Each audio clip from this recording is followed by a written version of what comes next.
Hola, ¿qué tal? ¿Cómo están? Muy buenas tardes. Bienvenidos y bienvenidas, como siempre, a su programa, a Espacio de Gestión. Este es el programa de radio de la Maestría en Gerencia Social de la Pontificia Universidad Católica del Perú.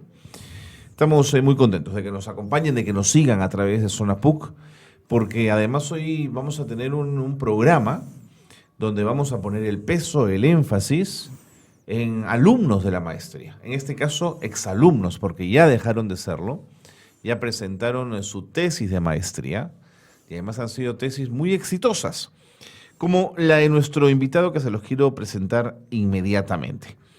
Él es Rafael Emiliano Zulca Quispe. Él sustentó una tesis titulada Evaluación de la Estrategia Sanitaria Nacional de Salud Mental, un tema poco tratado, dicho sea de paso, y cultura de paz, pero además puso el ojo en un distrito de la provincia constitucional del Callao, en el distrito de Carmen de la Legua.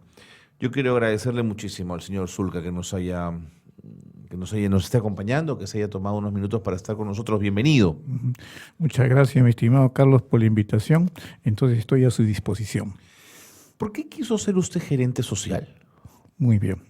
La gerencia social implica el manejo de programas sociales. Los programas sociales lo que buscan es el bienestar de la comunidad y por ende el bienestar de la sociedad en general. Entonces, definitivamente hay necesidades en la sociedad que tienen que de una u otra manera, digamos, satisfacerse. Y para satisfacer esas necesidades, se necesita una gestión eficaz y eficiente. Y a través de la maestría de gerencia social, uno puede, ¿no es cierto?, llegar a desarrollar y ejecutar herramientas de gerencia social. Entonces, básicamente, ¿por qué uno quiere seguir esta maestría? Básicamente para planificar, para implementar, ejecutar y evaluar el impacto de programas sociales que puedan, en última instancia, buscar el bienestar social. Señor Zulca, pero ¿por qué no, en tal caso, un MBA? ¿A usted le interesaba el enfoque social? ¿Era esa la diferencia? También tenía estudios en MBA. ¿Ya? Y entonces ahí las herramientas son casi las mismas, casi las mismas, sino que solo que cuando uno desarrolla MBA generalmente busca en funciones de empresa. Entiendo. ¿Ya? En cambio, cuando se trata de gerencia social, se busca básicamente, se trata de políticas sociales, ¿no? Y los alcances son mayores, ¿no? Y es más, inclusive se hace uso de, por ejemplo, en el MBA se utiliza el marketing en común, ¿no? Pero en este caso utilizamos, por ejemplo, marketing social. Entiendo. Y el marketing social lo que busca es más que todo, ¿no? En qué medida yo puedo, ¿no?, tener mayores alcances en la comunidad, en la sociedad en general, ¿no? ¿Era una maestría difícil? ¿Los cursos eran complicados, señor Zulca, o se podía llevar con tranquilidad? No, los cursos en realidad mucho depende de la didáctica de los docentes, ¿no? Y hemos tenido la suerte, digamos, de tener docentes de alta calidad, ¿no es cierto?, que a lo que manejaban, digamos, la parte conceptual muy bien, también tenían mucha experiencia en manejo de programas, estrategias, y entonces eso enriquece al alumno. Eso permite un aprendizaje significativo, ¿no? No se suma, pues no se circunscribe solamente a la parte teórica, sino que los docentes nos permiten, ¿no es cierto?, lo que es desarrollar, digamos, planificar inclusive en los hechos mismos y sobre todo estudiar casos inclusive, ¿no?, de programas, de estrategias, de proyectos, ¿no? Señor Zulca, ¿acometió usted el esfuerzo de la tesis de maestría solo? ¿O pensó en algún momento en que lo acompañara alguien para hacerlo de pronto un poquito más llevadero? Bueno, para decirte, mira, en un primer momento pensé hacerlo con alguien, ¿no es cierto?, con una persona, pero al final, digamos, no se pudo porque definitivamente los tiempos son diferentes a veces, son diferentes. Claro. No podíamos trabajar, digamos, porque inclusive se fue de viaje mi colega y ya no se pudo hacer juntos. Entonces ya simplemente tuvo que seguir usted el camino. Exactamente. De acuerdo. Sí, siempre nos gusta un poco conocer a quienes están detrás de estas investigaciones para ahora poder entrar de lleno justamente a esa parte.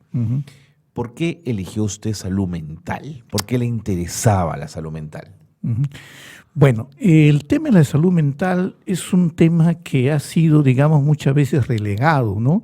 Este tema, pues, el país ha sido partícipe de una época de violencia social, ¿no? Violencia política, y ha dejado esto graves estragos en lo que es la salud en general. Y entonces siempre, digamos, desde el ámbito de salud, siempre se trataba el tema de las patologías somáticas, o sea, Claro. se hablaba de diabetes, neumonía, tuberculosis, ¿no? Y bueno, muy poco se daba atención a la parte de la salud mental. Y el interés viene en esto básicamente. Por ejemplo, cuando uno habla de atenciones, por ejemplo, en servicios de neurología, vamos a hablar en términos más concretos, la mayoría de atenciones en los servicios de neurología son por cefaleas tensionales. Ok. Cefaleas tensionales. O sea que quiere decir que básicamente esos dolores de cabeza están supeditados a problemas emocionales, problemas de duda, estrés. sin duda. ¿No? Y son el 80% de la patología en neurología. Ok. Entonces, caramba, ¿por qué no interesarme entonces en este aspecto, no? Eso quiere decir que entonces los problemas psicosociales como la violencia familiar, la violencia física, la inseguridad ciudadana e inclusive el mal ordenamiento vehicular, todos estos someten a las personas a un estrés. Ese estrés se hace muy crónico y repercute no solamente en la parte emocional, también repercute en la parte orgánica, ¿no? Y entonces hemos visto cómo, miren, esta tesis yo lo realicé en la fecha de 2013 más o menos, 2012-2013. Y fíjese, miren, ya yo estaba pensando que el tema de la salud mental debería ponerse en ya agenda. pensaste en cambiar otro tema, claro. Exactamente, yo ya lo pensé así y mire que recién el 2014, 2015, recién el Ministerio de Salud implementa, ¿no?, el modelo de atención, digamos, de la salud mental en forma comunitaria.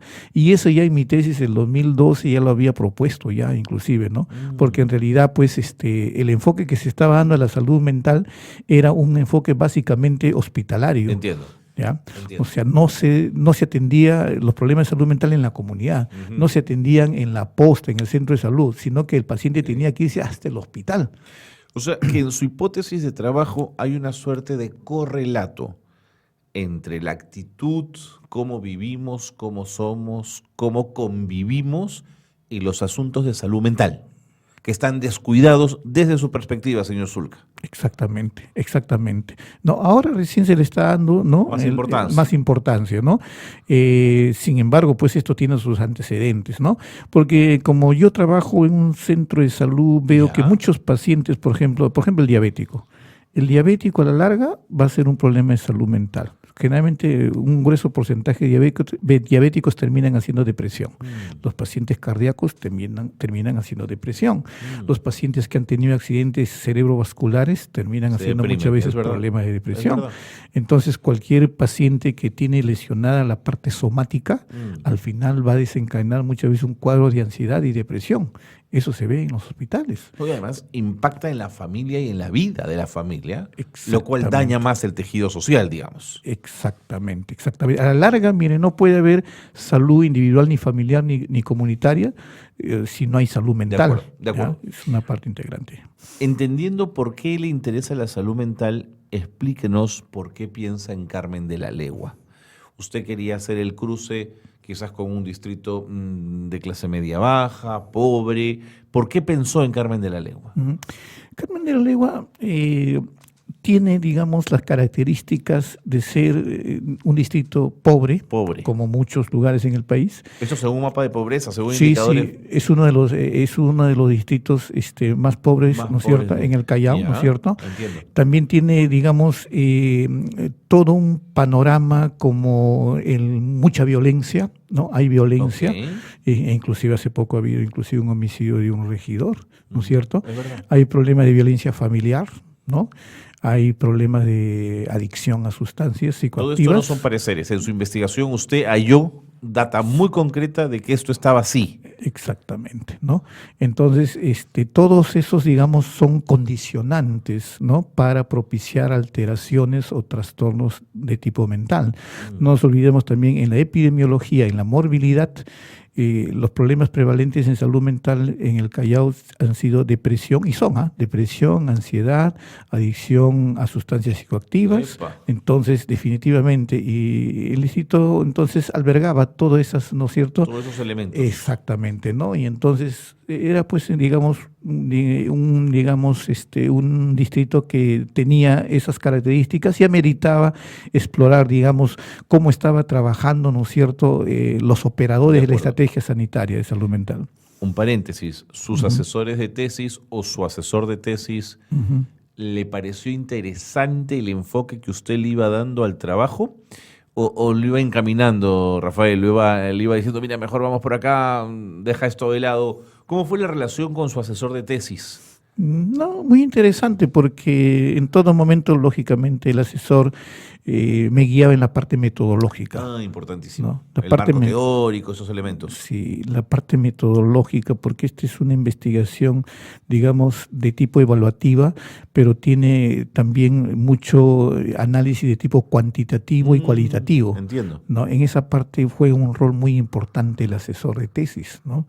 Porque te va orientando, ¿no?, hacia dónde debes, digamos, aplicar los instrumentos, cómo se debe operativizar los instrumentos y cómo se debe hacer el análisis final. De acuerdo. ¿Sí? Si no le he entendido mal, ¿la investigación ya estaba lista en el 2013, señor Exactamente. Zulca? Sí, ¿Y por qué exactamente. se ha demorado usted tanto, don Rafael, en presentarla y sustentarla? Y es más, mi asesor me decía, oye, esta es una de las primeras tesis, caramba, que yo como asesor lo he, digamos, tenido en cuenta, pero me decía, porque, mira, en realidad son cuestiones de trabajo, Claro. ¿no? Cuestiones de trabajo, viajé al extranjero, estuve en el exterior 2 años, entonces fue un poco, digamos, imposible entonces estar acá.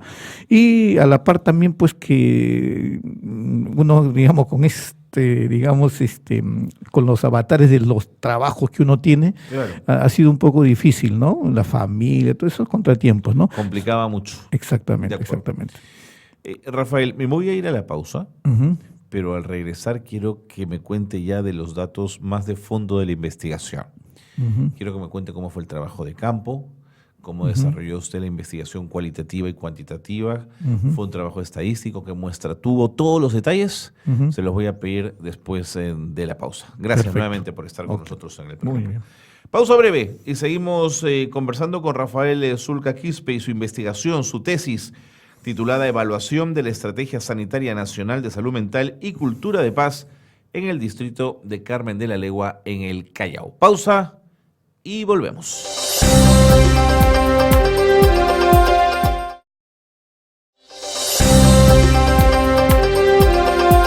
Seguimos en el programa, seguimos conversando con el Rafael Zulca Quispe. Si usted se acaba de incorporar a la señal de Espacio de Gestión, Rafael Zulca es un exalumno de la maestría en Gerencia Social de la Universidad Católica, actual magíster. Después de mucho tiempo y de mucho trabajo pudo sustentar su tesis de maestría y esta ya está lista, aprobada y santificada, digamos, si ustedes me lo permiten. Rafael, nos estábamos un poco aproximando a la metodología de la investigación.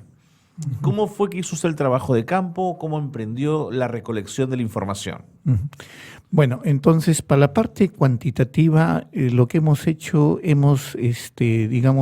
realizado un análisis documental de los informes que emitían los establecimientos de salud que desarrollaban la estrategia sanitaria de salud mental y cultura de paz. Eran 2 establecimientos de salud que operaban esta estrategia. Y en Carmen de la Legua. En Carmen de la Legua, ¿no es cierto? Entonces, definitivamente, mensualmente, los encargados de operativizar la estrategia emitían documentos, ¿no es cierto?, en base a indicadores establecidos, ¿no? Entonces, estos indicadores eran los siguientes, ¿no? O sea, cobertura de atendidos de salud mental. Cobertura. Luego el otro indicador era tamizaje de problemas de salud mental. Lo que son visitas familiares integrales en la comunidad. Luego intervenciones comunitarias en la comunidad. y lo que son talleres de habilidades sociales para la comunidad y capacitación de recursos humanos. Entonces, esos eran los indicadores que, digamos, que la estrategia había diseñado y que se tenían que monitorear mensualmente de cómo iba uno avanzando, ¿no? ¿Ese era un documento público, señor Zulca? Exactamente. Es diseñado por la Estrategia Sanitaria Nacional, ¿no? A nivel nacional, porque es una estrategia por supuesto, diseñada por el MINSA. Entonces era digamos, una ficha en la cual pues ahí se colocaban los avances, ¿no es cierto?, de estos indicadores. Entonces, a lo largo de 2 años hemos ido recopilando la información a lo largo de 2 años de ambos establecimientos de salud. Lo que sumaba en total, ¿cuántas? Sumaban 2 años 48 informes. 48 informes. 48 informes, ¿Y exactamente. cada informe cuántas personas solían contener? Generalmente en cada informe habían 6 indicadores. 6 indicadores. ¿No es cierto? Y cada indicador también tenía subvariables. Por supuesto. Ya tenía subvariables, ¿no? Entonces, habría, digamos, más o menos, habría una data bastante interesante, bastante amplia. No, y una cifra además significativa que permitiera sacar deducciones y poder avanzar más fácil con la investigación. Esa es la parte cuantitativa. De acuerdo. Entonces, a partir de toda esa data, ¿no es cierto?, uno tenía pues que ver cómo eran el avance de las metas con respecto a estos indicadores. Permíteme, ¿no?, una apostilla. ¿Era posible que hubiese error en la recolección de esa información por parte del personal de salud?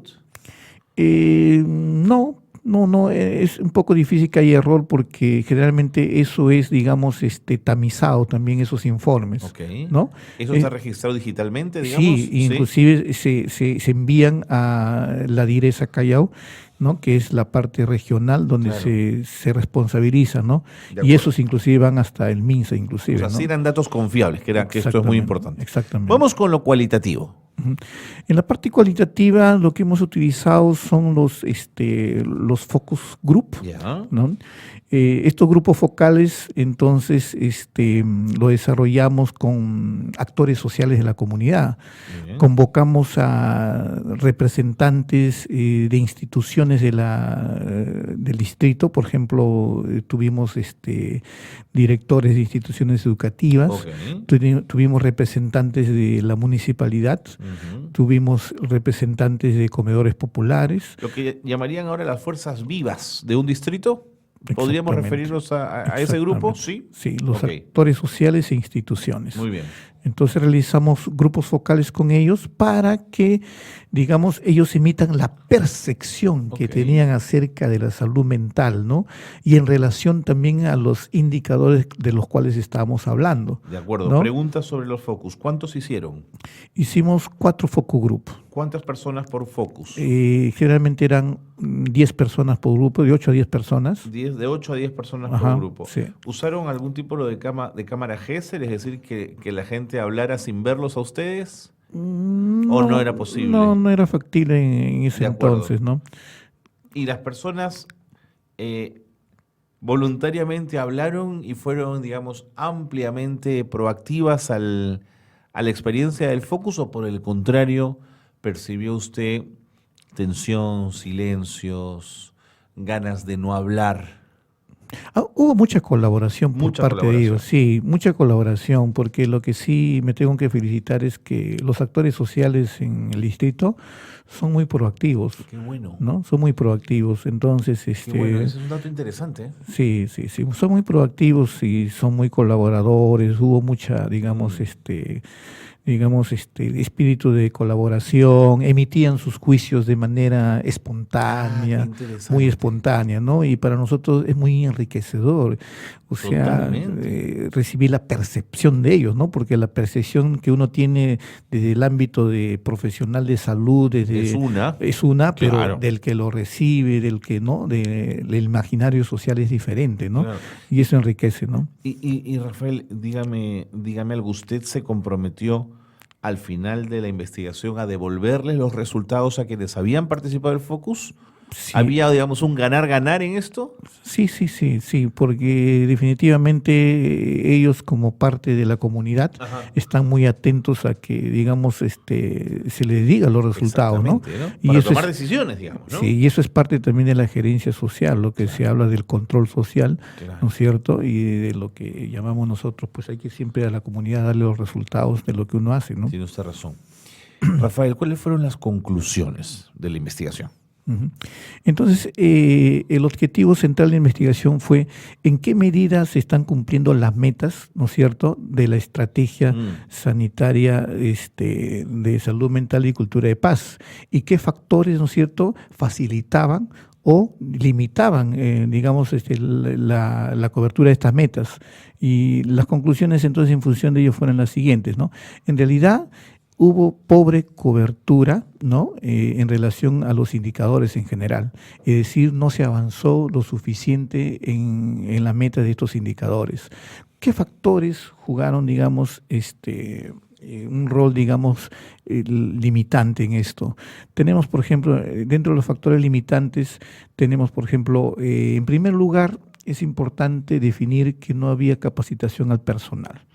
O sea, el personal que operaba, digamos, la estrategia no estaba debidamente capacitado. ¿Usted cree que si ese personal hubiese estado capacitado, los números habrían sido otros? Sí, yo pienso que sí, porque definitivamente lo que se hacía un informe de tipo burocrático muchas veces, ¿no? Burocrático, entonces... Que va a quedar ahí, que no va a servir para nada. Sí, y por lo demás también, como no estaban capacitados, porque la verdad es esto, en el tema de salud mental, en los centros de salud, ¿no es cierto? Y en general, los profesionales de salud no han sido capacitados debidamente. En el tema de salud mental hay mucha estigmatización. Generalmente cuando viene un paciente, ¿no es cierto?, con un problema de salud mental, hasta el personal de salud lo estigmatiza, ¿no? Yo no voy a atender a ese loco, ¿no es cierto? No ese que se vaya al manicomio, o sea, hay una estigmatización, ¿no? Y eso no solamente ocurre en el primer nivel, también ocurre inclusive hasta en los hospitales. Entiendo. ¿No? Hay resistencia a atender, hasta cuando llega un paciente en emergencia y dice, no, ese loco, ya que venga el psiquiatra y que lo vea, ¿no? Yo soy endocrinólogo y yo no me meto con eso. Hay mucha estigmatización. Entonces, si tú no capacitas al personal, ¿no es cierto?, en el manejo de estos pacientes, ¿no es cierto?, o en la intervención en comunidad de estos pacientes, entonces va a haber mucho sesgo en la intervención. Una es entonces la deficiente capacitación. Dos es la ausencia de personal calificado también. Por ejemplo, lo mínimo que se tiene que tener para operar esta estrategia es tener psicólogos, ¿no? O al menos y psiquiatras, presumo. Psicólogos primero, ¿no? Yeah. Porque psiquiatras a veces lo encontramos más en otro nivel, en hospital. Pero al menos psicólogo mínimo. Y no hay. No, había un psicólogo en un establecimiento. Un psicólogo que era serumista. O sea, serumista es un personal que viene solamente por momentos nada más. O sea, venía... estudiante, digamos. Exactamente, ¿no? Entonces había mucha limitación en ese terreno, ¿no? Lo otro era, la otra, digamos, limitante era pues que el personal de salud generalmente del primer nivel se le llena de funciones. Hoy hay que vacunar, mañana hay que desparasitar, pasado mañana sabes que hay que bloquear porque hay un tema de sarampión, hay que buscar pacientes que estén tosiendo más de 15 días sintomáticos, o sea, se le llena de funciones y funciones y funciones, y entonces se descuida un poco este tema de la salud mental. Lo otro es que siempre, lo que decía anteriormente, en la formación del profesional de salud solamente muchas veces se ve la parte somática, ¿ya? Y la parte mental descuidada. Lo descuida, ¿no? Entonces siempre cuando viene un paciente a hacerse atender, a ver, le tomas la presión, le tomas la temperatura, pero nunca le preguntas, ¿y cómo te sientes? ¿Ah? ¿Cómo estás? ¿No? O sea, no, esa pregunta no hay. ¿Cómo está tu estado de ánimo? Esa pregunta no hay. Lo que hay es, bueno, tu temperatura está bien, tu peso está bien, allá, muy bien, pasa nomás, no hay ningún problema. Okay. Entonces no se aborda esa parte, ¿no? Entonces no se pone como prioridad en ningún momento el tema de la salud mental, ¿no? Entonces, desde su perspectiva y según su investigación, no se alcanzaron las metas en principio por falta de capacitación, por falta de capital humano, exactamente, pero también por un problema de la academia y la formación de los cuadros en salud mental. Exactamente. Pero es bien grave lo que me está contando Rafael, sí. ¿eh? Y en ese entonces por el insuficiente financiamiento. Bueno. Porque no podían contratar personal, ¿no es cierto? Y insuficiente financiamiento, que ahora ya se ha volteado eso porque recién se está poniendo énfasis al financiamiento de la salud mental. En ese entonces todavía no había eso, ¿no? Ya. Y si además, según sus propias conclusiones, la salud mental impacta en la vida de tantísima gente y en las familias, digamos, de pronto la salud mental es un componente que hemos estado olvidando durante muchísimo tiempo, pero termina por ser esencial en la vida de los seres humanos, ¿no? Exactamente, si la misma definición de salud mental dice, ¿no?, que la salud mental es un estado dinámico, ¿no es cierto?, de bienestar subjetivo que te permite desarrollar todas tus potencialidades cognitivas, afectivas, te permite ser autónomo, ¿no?, y lograr tus proyectos de vida. ¿Ya? Para lograr esto tienes que tener, digamos, tus capacidades, digamos, al máximo. Así es. ¿Ya? Entonces, si tú tienes limitaciones en ese terreno, no vas a lograr el bienestar individual y por ende el bienestar familiar. Y si no hay bienestar familiar, no hay bienestar comunitario. Entonces, esto tiene como fin, digamos, finalidad última, lo que es el desarrollo sostenible, pero no puede haber desarrollo sostenible sin que la población goce de salud mental. No esté saludable mentalmente. Señor Zulca, el tiempo nos gana. ¿Alguna conclusión más, algún elemento final que usted quisiera remarcar relativo a su investigación, a su trabajo? Sí, que en la gestión también, aparte de lo que hemos dicho, también es importante manejar herramientas de gerencia social. Ok, buen punto. Porque justamente cuando tú tienes formación en gerencia social, tú desarrollas digamos, un proyecto, un programa con participación de los actores involucrados. En este tema era crucial trabajar con la comunidad, con los actores sociales, pero en ningún momento se hizo eso en la operativización de la estrategia.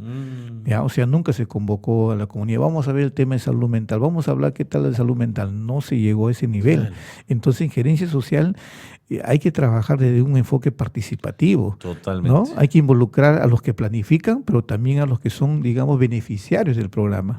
Y si me lo permite, Rafael, desde un enfoque intercultural también. Exactamente. Ahí viene todo eso del enfoque intercultural, el enfoque de género. Así es. ¿No es cierto? El enfoque de desarrollo sostenible, el enfoque de desarrollo humano, todos esos enfoques hay que tenerlos en cuenta, ¿no? Todo lo que nos queda por trabajar, Rafael. Exactamente. Bueno, pues nada, el tiempo nos ha ganado. Primero, gracias por haber estado con nosotros, señor Rafael Zulca. Enhorabuena por la maestría terminada, por el título obtenido. Ahora viene el doctorado más adelante. Vamos a ver en qué acaba eso, pero muchas gracias por haber estado con nosotros, haberse tomado algunos minutos para acompañarnos aquí en Espacio de Gestión. Muy buenas tardes. Muy buenas tardes, agradezco la gentileza en invitarme. Pausa y seguimos con más. Quédense con nosotros aquí en Zona PUC.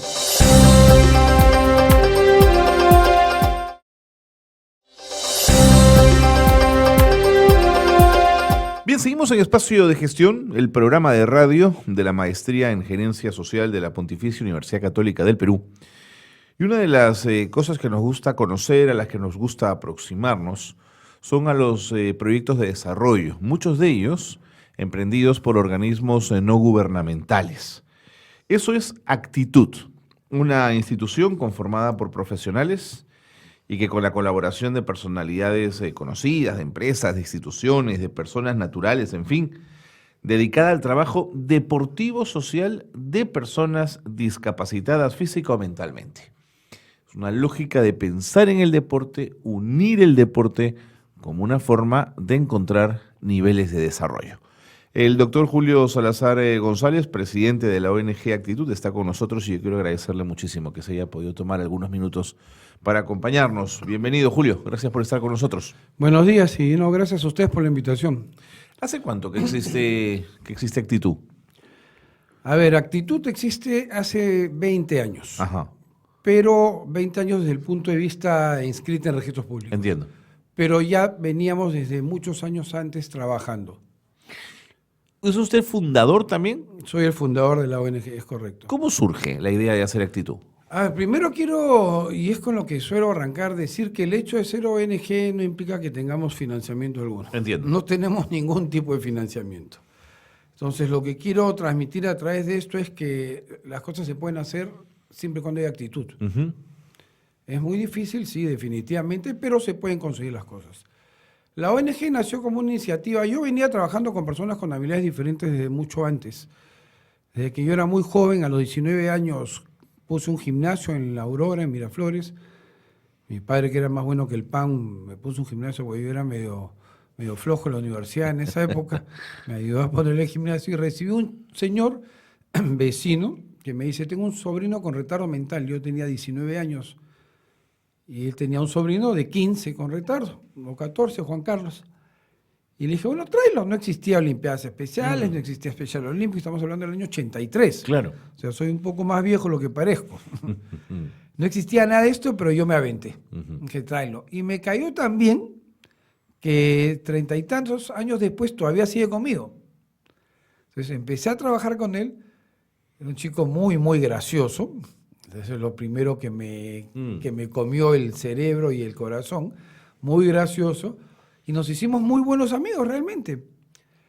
Y luego yo seguí expandiendo los gimnasios como negocio y determinaba que en cada gimnasio que yo abría teníamos que recibir a chicos con habilidades diferentes. Okay. Y estamos hablando en los 80. Entiendo. O sea, imagínate en los 80, cuando uno iba a la casa de un amigo, podía haber ido a la casa de un amigo de colegio 5 años seguidos, y de repente un día me encontraba con un chico con síndrome de Down. Decía, pero en 5 años nunca lo vi. No, lo estaban escondidos. Exactamente, es verdad.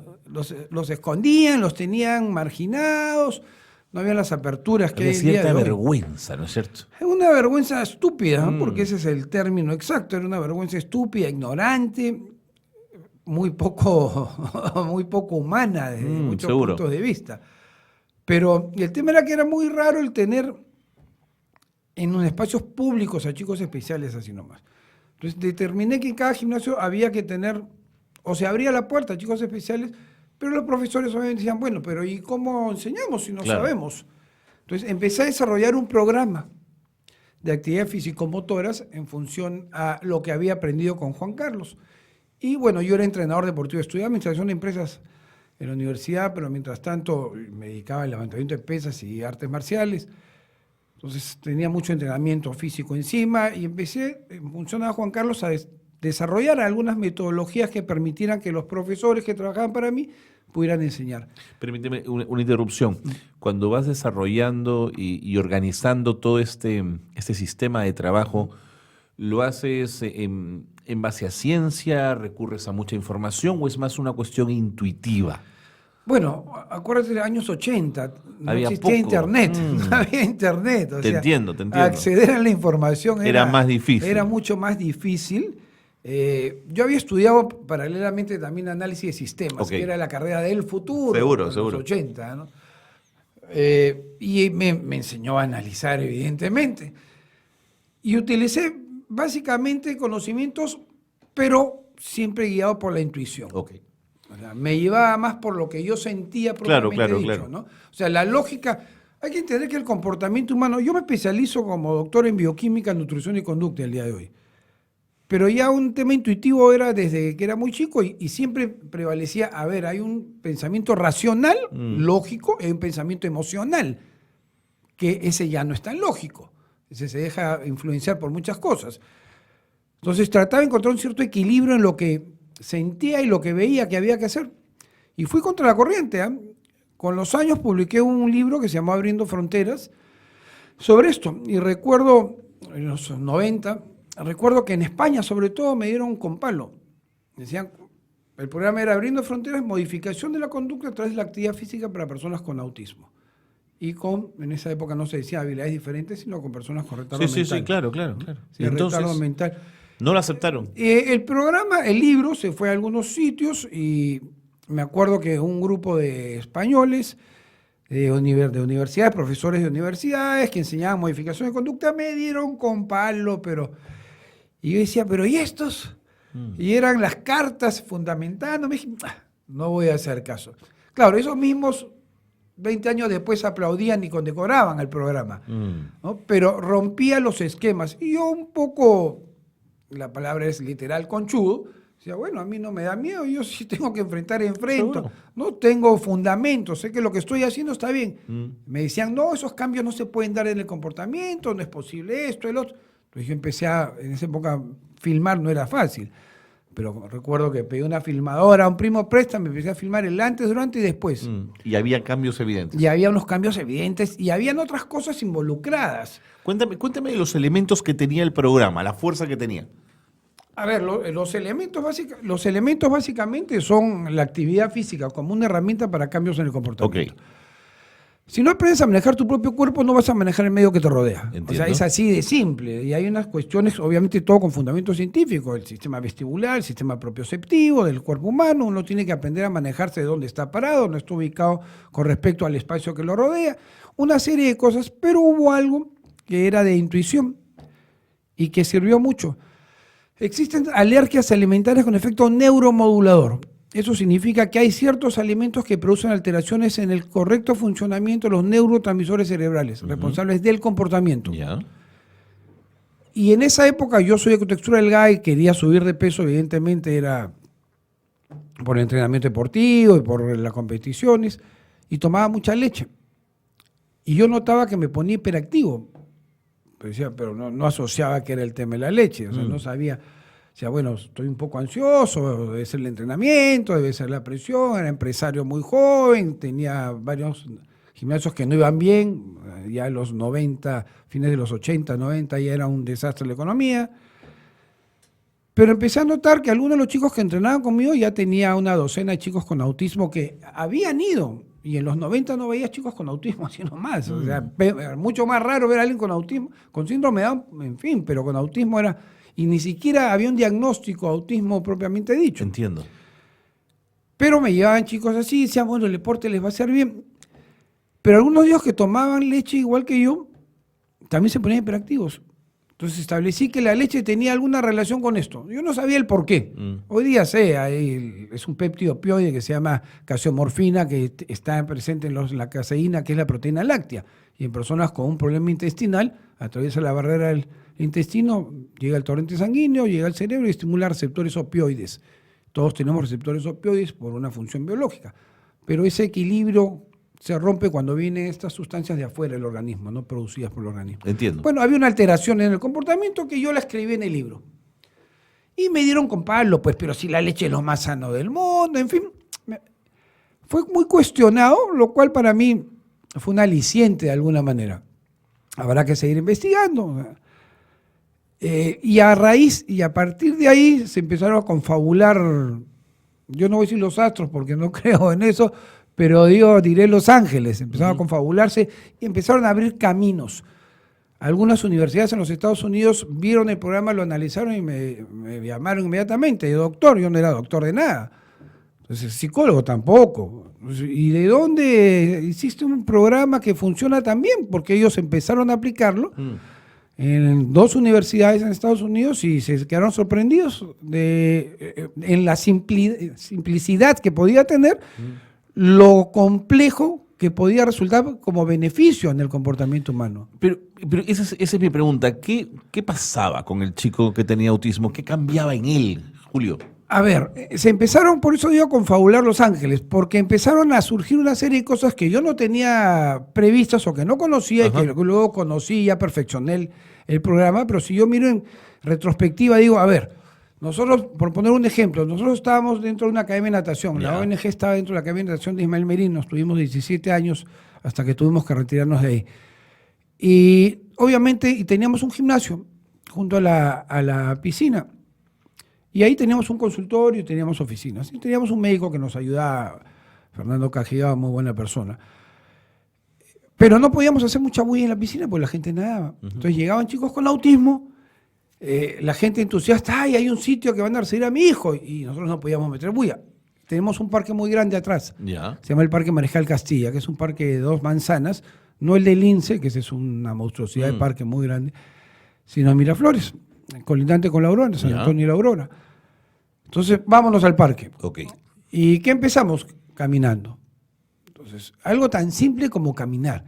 Si uno empieza a ver la parte bioquímica o la fisiología del organismo, la caminata o la hiperventilación, que son las respiraciones profundas producidas por el ejercicio, producen serotonina. Y la serotonina es el neurotransmisor de la tranquilidad en el ser humano. Es el tranquilizante natural. Entonces, ya desde simplemente empezar a caminar con ellos, encontraban una cierta tranquilidad. y disminuían las estereotipias, las conductas autoagresivas, la conducta hiperactiva. Y luego empezamos a hacer ejercicio, empezamos a hacer secuencias de ejercicios que nos permitían a nosotros, podemos hacer periodización, podemos periodizar ciertas cosas, estructurar, darles estructura. Si el chico no aprende a estar quieto, atento, tranquilo, con capacidad de imitación, con manejo de su motora gruesa y fina, sus movimientos, ¿cómo va a aprender algo? ¿Cómo le enseñas algo? Si no le has dado capacidad de aprendizaje. Y no es que no la tengan ellos, nosotros la aprendemos todos. Todos tenemos la capacidad, la aprendemos. Pero la capacidad de aprendizaje de estas personas con autismo es diferente por una serie de problemas sensoriales en los sentidos.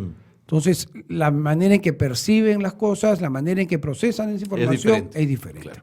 Entonces, en el autismo era muy, muy complejo, pero cosas simples empezaron a armar una metodología que con los años funcionó muy bien. Y bueno, ya al final fue aceptado por la Asociación Mundial de Educación Especial, ha sido premiado por la Asociación Mundial del Autismo, está en más de 50 países funcionando. O sea, esa primera intuición tenía un sustento que luego lo encontraste y te sirvió para sistematizar y organizar toda esta información. Esa intuición me sirvió para fundamentar luego mediante la ciencia lo que había ahí. ¿No? Porque había que fundamentar. No es, ay, qué lindo porque lo veo, o qué bueno. Seguro. Sino, esto tiene, por este tipo de entrenamiento tiene esta funcionalidad, sobre todo a nivel de neurotransmisores cerebrales o comportamiento, ¿no?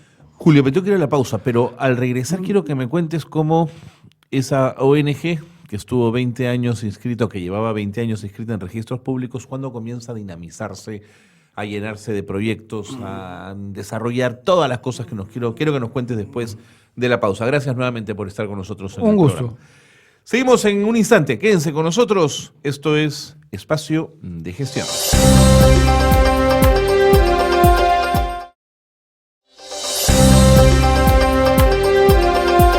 Seguimos en el programa, seguimos en Espacio de Gestión. Estamos hablando con el doctor Julio Salazar González, presidente de la ONG Actitud, una institución conformada por profesionales dedicada básicamente al trabajo deportivo social con personas discapacitadas físicas o mentales. Ellos promueven el deporte, las actividades sociales, laborales y culturales para la adaptación y readaptación y desarrollo de las personas que tienen ciertas discapacidades. Julio, ahora sí cuéntame, ¿cómo la ONG entonces va tomando rumbo?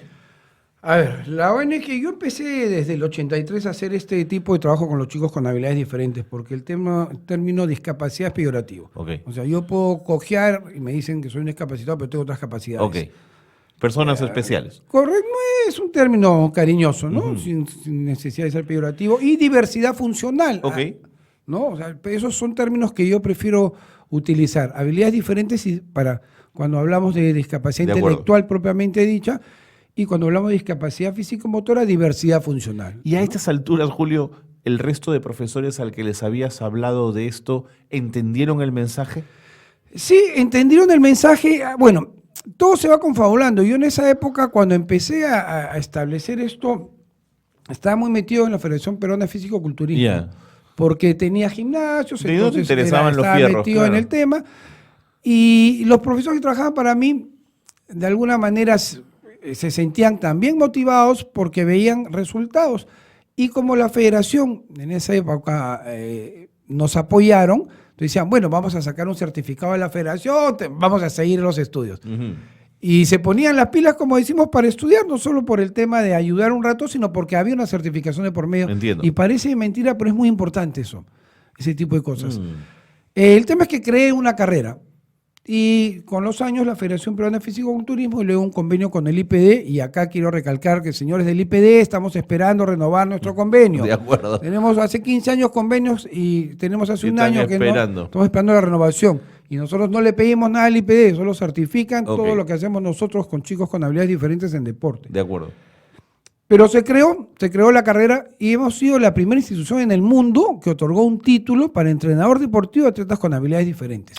Mira. Porque no existe en la currícula de educación especial, no existe la parte físico-motora. Y en la currícula de educación especial, en la educación física, no existe la parte de personas con habilidades diferentes. En la currícula, y en la currícula de educación especial, la parte deportiva pues es ajena prácticamente. Entonces no habían especialistas. Creamos eso. Y el día de hoy tenemos un centenar de entrenadores deportivos titulados en el mundo. Okay. Porque esto se puede seguir a semidistancia y a distancia. No han tenido que venir al Perú para seguir el programa. Tú lo has podido... Pero normalmente vienen. Okay. Normalmente, todos los meses tenemos gente de alguna universidad o algún instituto del extranjero viene a ver el sistema. Que viene a ver el programa. Porque lo más resaltante es que los profesores del programa son los propios chicos especiales. Okay. Que han desarrollado sus capacidades, que los hemos formado como entrenadores y que hoy día tienen un título. Por eso es tan importante, señor, el IPDR, en la renovación de esto, del convenio. Cuéntame eso, si los profesores hoy día son las personas con habilidades especiales, sus alumnos son personas con habilidades especiales y con no habilidades especiales también. Algunos con no habilidades especiales, pero la mayoría de profesores, el programa, pongamos, tiene un profesor principal y tiene 6 profesores asistentes que ayudan a dirigir la clase o ejecutar los movimientos con los chicos con menos habilidades. Entiendo. Y es muy notorio lo que nosotros hacemos porque lo hacemos en un parque público. O sea, los chicos están hartos del consultorio, el centro terapéutico. A mí, vestido de doctor no me van a ver nunca, ¿entiendes? O sea, ¿tú prefieres el espacio abierto para estas dinámicas? Para esto sí, tenemos obviamente consultorios, tenemos aulas y demás, pero para esto, primero como inclusión, somos un grupo de personas con habilidades diferentes y me incluyo yo ahí, que estamos haciendo deporte en un parque público. Entiendo. O sea, partiendo de ahí. Y mira, yo vivo ahí en La Aurora, he vivido toda mi vida ahí. Cuando hace más de 20 años empecé a llevar a los chicos al parque, mucha gente nos rechazaba y nos votaba. Claro, me imagino. Nos votaban. Decían, no, estos no son de Miraflores, llévatelos. O gente estúpida, no me voy a olvidar nunca una mujer que me dice, oye, esas enfermedades de tus chicos se las vas a contagiar a mi hijo, vete.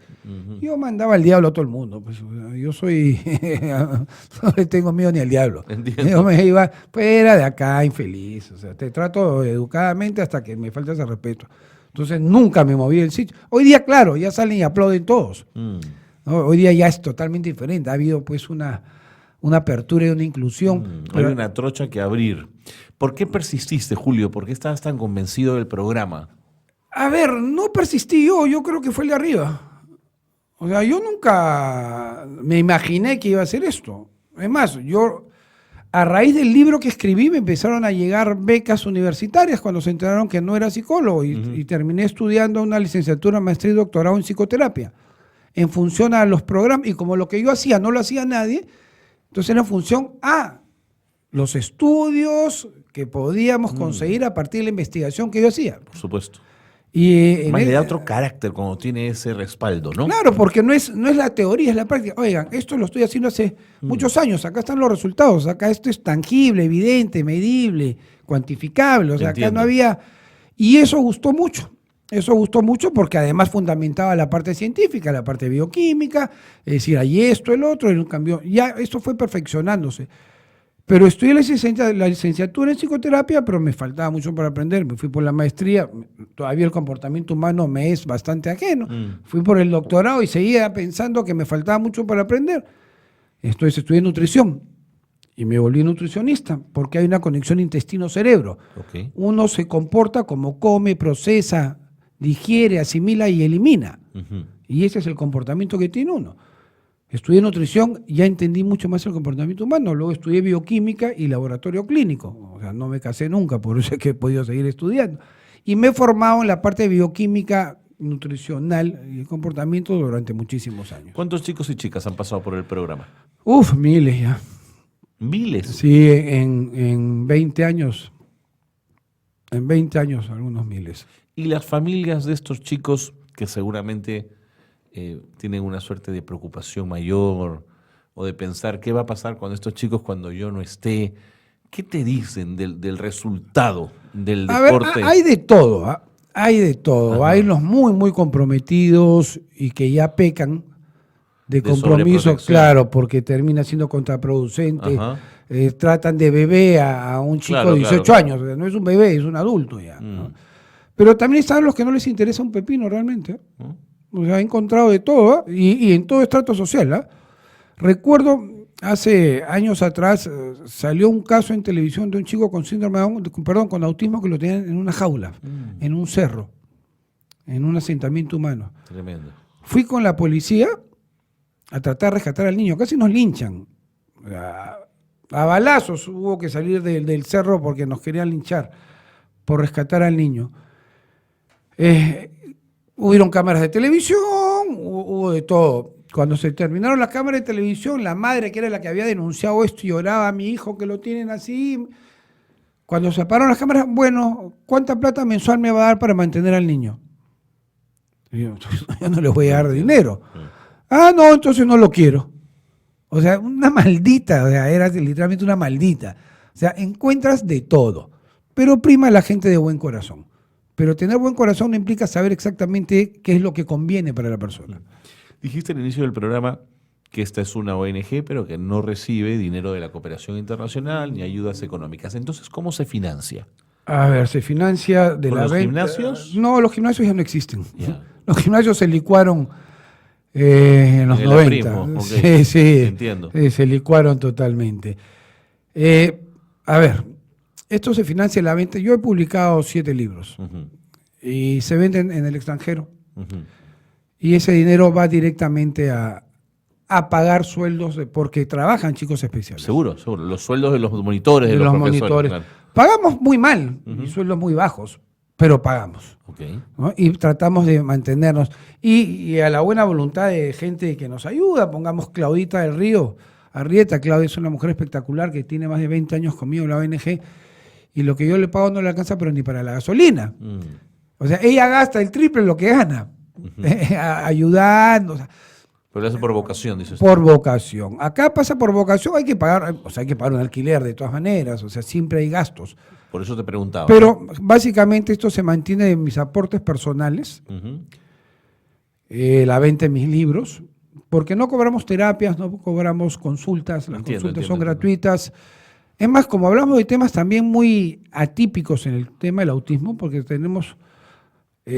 nosotros hablamos contra los lácteos, contra la leche, hablamos contra el mercurio y las vacunas, y no por ser movimientos antivacunas ni mucho menos, sino porque sabemos y se establece un nexo o conexión entre los trastornos de neurodesarrollo y las vacunas en personas que tienen una predisposición genética, no en todo el mundo, por lo tanto no se puede decir que no hay que vacunar, hay que vacunar, pero no con una cantidad excesiva de mercurio, por citar un simple ejemplo. Y acá, bueno, se pelean todo el mundo con este tema. Estados Unidos, la Cámara de Diputados ha emitido informes en los cuales señala el timerosal, en fin, y la conexión de vacunas y trastornos de neurodesarrollo. Y reitero, no somos movimiento antivacunas ni mucho menos, hay que vacunar cuando sea necesario vacunar. Pero cuando tú eras niño te pusieron pues 10 vacunas, hoy día ponen 50, ¿no? Claro, el medio ambiente condiciona todo esto. Pero eso sería ya materia de sentarse a hablar de otro programa. Julio, me queda un minuto, una última pregunta. Cuando te pregunté cuántos chicos habían pasado por el programa, tú me dices miles. Y ese me parece un indicador de éxito muy potente. En la medida en que este es un programa de gerencia, quería preguntarte qué otros indicadores manejas o tienes que te permiten entender que el camino es el camino correcto. A ver, hay algo que básicamente es fundamental para nosotros, y es el tema, esto es la parte de modificación de conducta, es muy simpática, nos encanta, ayuda mucho, pero no es el punto principal. Acá la conexión intestino-cerebro. Nosotros hemos participado en más de un centenar de casos de remisión de diagnóstico en autismo. No es que el autismo se cure, el autismo no se cura. Lo que se pueden curar son los problemas médicos concomitantes, los problemas médicos anexos que terminan intoxicando, llamemos así, el cerebro, que luego se traduce en un comportamiento atípico que es medible en los criterios diagnósticos como autismo. Entiendo. Entonces, no es que el autismo se cure, pero sí hemos participado en un centenar de remisión de diagnóstico. Y Perú tiene al número 1 de Latinoamérica, el doctor Luis Alberto Maya, tiene a la doctora Flora Luna, especialista también, con una remisión de diagnósticos increíble. En Estados Unidos, el Autism Research Institute de la Universidad de Arizona tiene 3.000 casos de remisión de diagnóstico. Y acá en Perú debemos de tener 400 casos de remisión de diagnóstico. Y esto es la parte bioquímica. O sea, acá no es si será, no es subjetivo, no, es seguro. Tu bioquímica. Y tus números además son muy concretos en tal caso. Totalmente cierto. De acuerdo. Julio, te agradezco muchísimo que hayas venido, nos ha ganado el tiempo, creo que el proyecto es sumamente interesante. Quienes quieran encontrarte, ¿dónde lo hacen? Julio, ¿dónde te encuentran? Que nos escriban por el Facebook, nuestra página web que es ongactitud.org, pero está en construcción, estamos modificándola, pero nos encuentran en Facebook, hay ONG Actitud Argentina, Chile, Brasil, República Dominicana y Bolivia en ese instante. Excelente. Pues mucha suerte. Muchísimas gracias. Muchos éxitos. El doctor Julio Salazar González, presidente de la ONG Actitud, ha estado con nosotros en Espacio de Gestión. Con él le ponemos punto final al programa. Gracias por habernos acompañado. Nos encontramos la próxima semana aquí en Zona PUC. Muy buenas tardes.